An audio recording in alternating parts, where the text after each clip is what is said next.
Hello YouTube, how's it going? So today we're discussing the veteran difficulty for Call of Duty Modern Warfare 2 Remake. Dear God, that is a lot of words.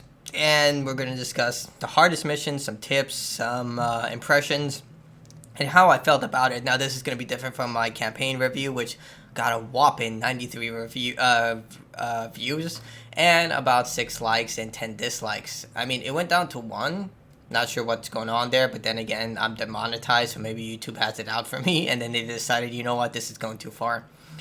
Either way, so I completed the game on veteran difficulty. If you don't know, veteran difficulty is the hardest difficulty. Above that is realism, but realism is veteran without the HUD. But you can beat it on veteran or realism, and they'll give you the trophy regardless. So yeah, veteran difficulty. If I were to scale it in terms of difficulty compared to the other Call of Duties, I would probably give it a high 5. Like, it's not that hard. And I felt like most games have kind of toned down, especially franchises, in hardest difficulty options. Like, if you played Halo Combat Evolved's legendary difficulty is basically a nightmare in comparison to most modern, well, all modern Halos. I think it was 343 who kind of reduced the difficulty for legendary difficulty in order to make the game more lean towards multiplayer, which their philosophy is competitive instead of party games. But for a Bungie, definitely Halo 3 was the easier one in Legendary, but we're talking about Call of Duty. But the same thing applies to Call of Duty. After Call of Duty, I would say Modern Warfare 2, the original, they kind of reduced the difficulty for Veteran. If you've beaten Call of Duty 1 on Veteran difficulty, basically everything kind of went down from that, mostly because that was, you didn't have regenerated health. So after that, you kind of had a handicap for a lot of the stuff. I'm not saying it's the bad thing. You evolve over time, and maybe they thought, hey, this was way too brutal. Let's, ease up on it. So for Call of Duty Modern Warfare 2 Remake, I would say Mission 2, after the Drone Strike tutorial mission, things tend to get a little easier. Yes, you still have a few sections where there is complete nightmarish hell going around, but for the most part, that mission sets the tone and the pace for the rest of the veteran campaign in a very good way, like Father Gascoigne from Bloodborne. Basically, you'll fight your share of veteran soldiers. That's what I call them, the NPCs who just have impeccable aim and will instantly kill you the second you go into open, you stick your head out. That's what I call them. I've always called them that. But once you get past that mission, it becomes a little easier because the building first section where you have to clear out the building, which you have to do on multiple missions, also showcases that you have to memorize these enemies' positions.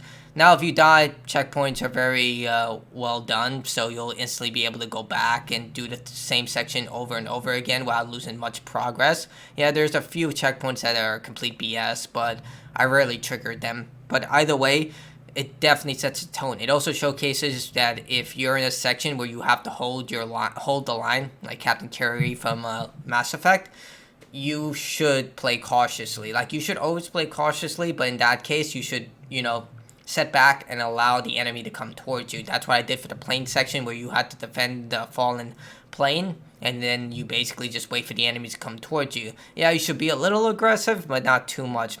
In the sense that if you're feeling confident, shoot, but don't go out and try and be Rambo. But yeah, that was definitely the pace setter for the rest of the campaign. Now, the hardest section of the game, at least for me, was when you meet Alejandro. Now, this is where I'm going to go into spoilers. I probably stated that in the beginning, but I haven't said anything much in terms of... Well, I haven't said anything in spoilers, but yeah, when you meet Alejandro for the first time and you're in Mexico and you have to engage with Mexican Special Forces, when you're going downhill, that's one of the hardest sections of the entire game on Veteran. I have a walkthrough below where you can watch me get through that section. I do die a lot, but nevertheless, unless you know what you're doing exactly to the point that the Mexican Special Forces start shooting at you, you will die and it will be instant. Sections like that are far between, but that was one of the hardest sections of the game. The next one would be Philip Graves, when you fight him in his tank. The best tip I can give for that is, one, you do get a checkpoint for the halfway point of the boss fight, and you only need around 4 or 6 C4 charges to kill him. So, one, he only goes forward. He never goes backwards, so he'll keep moving forward around the map, so you have to anticipate his movements. 2, kill the ads. The they do not respawn indefinitely, so make sure you kill them. So, you know, you don't have to deal with them. Now, your partner isn't going to do shit, so you have to rely on yourself the entirety. But yeah, kill the ads. And 3, make sure you are not being tracked by Philip Graves because he will instantly kill you with a large machine gun. So if he's going forward, make sure you have something between you and him.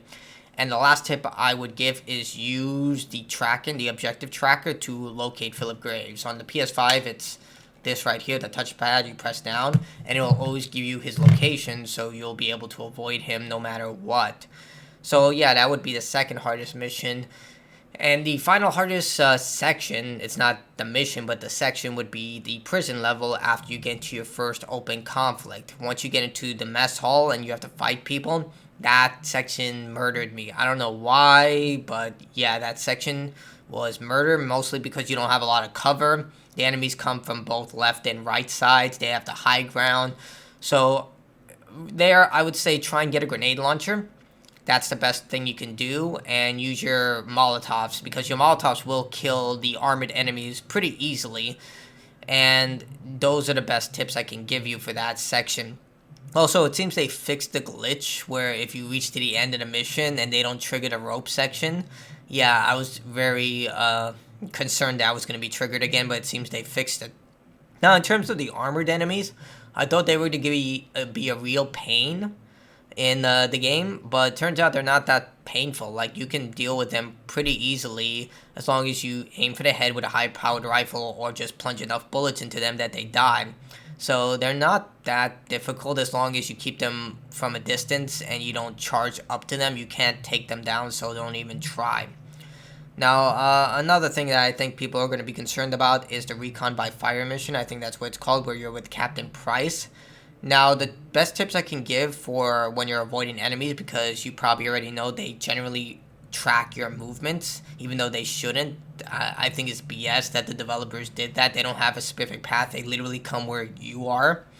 Is to put a rock between you and them, like a literal rock, because they will not climb over the rock. They'll actually diverge between the rock instead of like going around the rock and coming towards you. That's the best thing I can give you in terms of a tip. That's what helped me during the first 2 sections of avoiding the enemies. The first time I went through, saw a rock on the left side, and then the second time I went towards the, I guess, what would you call that, like the rest stop, and there was a rock, and that's what I did. Now for the third section, where you're clearing out the warehouses, open the vents, and then just throw tear gas into there. I did not know about that. I died so many times from that section. If you throw tear gas into the warehouses, they'll actually come out of the warehouse, open the gates and everything, so you don't have to breach.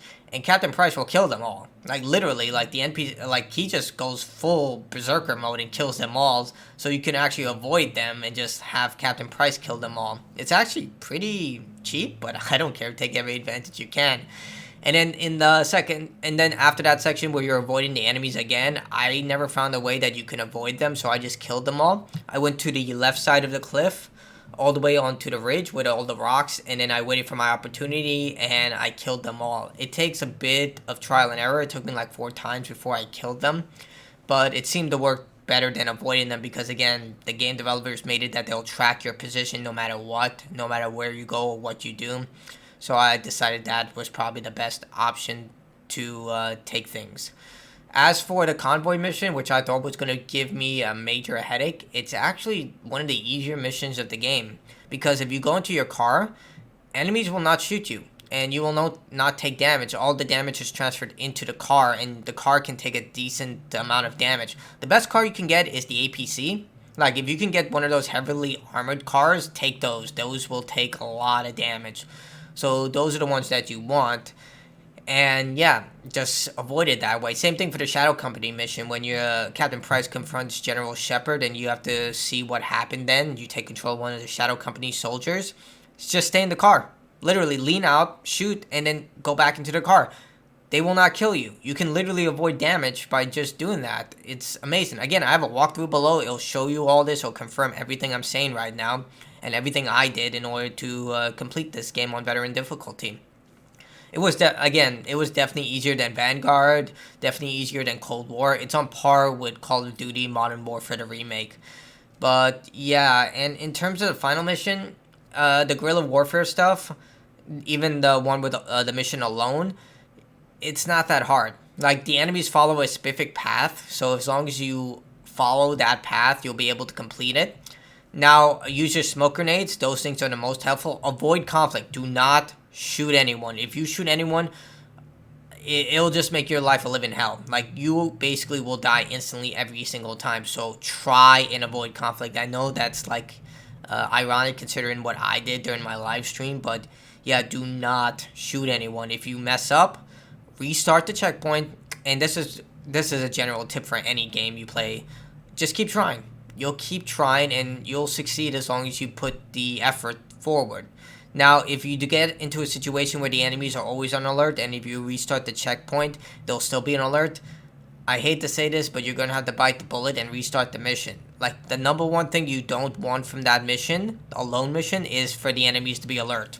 If they are alert, and you can reach to the checkpoint section where everything resets, the best idea is to restart the mission. I know it's a pain in the butt, but that's what you should do. Hoard as many supplies as you can as well, especially the pry tools. They'll be the best thing against the enemies. As for the last guerrilla warfare section, if you want to avoid the enemies and do the entire missile section, I would say go down the hall, make an immediate left when you can, and then inside you'll see a little cubby hole. Again, my walkthrough details this. Go inside there and just do the missile thing. I know that missile thing is so freaking annoying because you can't see the prompt below. Hopefully you memorized it from the oil rig mission. But yeah, you will have plenty of time in order to do the entire missile command prompt. I had plenty of time and I freaking suck at that. But if I could do it in the time that it was allotted, you can as well. As long as you don't move, just stay crouched and just do the thing that they tell you to do, you'll be fine. But eventually they will become wise of you and they will throw a Molotov or they'll break through the door. And for that mission also, there's a supply closet on the upper left-hand corner. And if you need glass shards, which are the best opportunity in order to kill these guys, on the upper left-hand corner there's an office. Punch the glass, take the glass shards, and use a gas grenade or a gas mine in order to stun one of them and then just kill them that way. As long as you use like the stun grenades and the glass shards option, you'll be fine. But yeah, so my final thoughts on veteran difficulty, 6. It's not that difficult as long as you've played most classic Call of Duty games on veteran. And if you haven't and you still have trouble, my walkthrough is available below to try and give you a general idea of what you should be doing and how you should complete these missions. I did the entire thing in one long walkthrough, so you should be able to just follow through.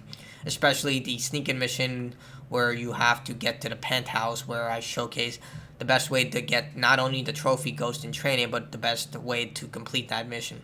Either way, it's a good campaign. Veteran difficulty is not that hard as long as you know what you're doing and as long as you follow a very specific path and the tips I gave you. And I hope you have a good day. Thank you for watching the video. Like, subscribe, share the video, comment if with your own tips. Give an idea of helping your fellow Call of Duty players below so people will know. And check out my review. Check out my walkthrough. And yeah, I'm still demonetized, so the best opportunity if you want to support me is Patreon. It's not necessary. I'm pretty sure I'll get back into the partner program in November. But either way, I enjoy doing these videos, more commentary stuff. Either way, goodbye.